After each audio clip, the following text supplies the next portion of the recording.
ప్రభు అయిన యేసుక్రీస్తు నామములో వాక్యం వినుచున్న మీకందరికీ శుభములు. ఈ దిన వాగ్దానము, రాజువైన నా దేవ, నిన్ను ఘనపరచెదను, నీ నామమును నిత్యము సన్నుతించెదను. కీర్తనలు 145 మొదటి వచనం.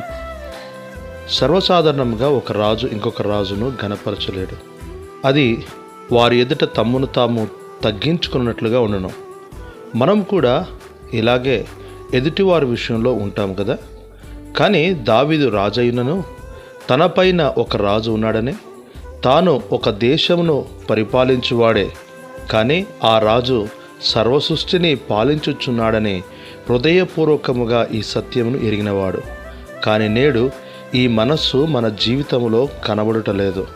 కొంచెం ఆస్తి, కొంచెం ఘనత, అధికారం వంటివి రాగానే మనుషులను కాదు కదా, చివరికి దేవునిని కూడా లెక్క చేయని వైనం మన జీవితంలో కనబడడం విచారకరం.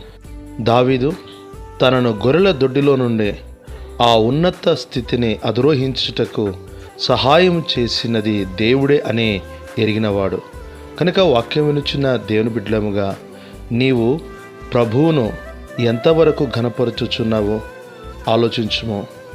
ఈ దినమే నీకు గొప్ప రక్షణ అనుగ్రహించిన దేవాది దేవుని ఘనపరచుము, హెచ్చించుటకు నేర్చుకొనుము. ప్రభు నీకు సహాయం చేయనుగాక. ఆమెన్.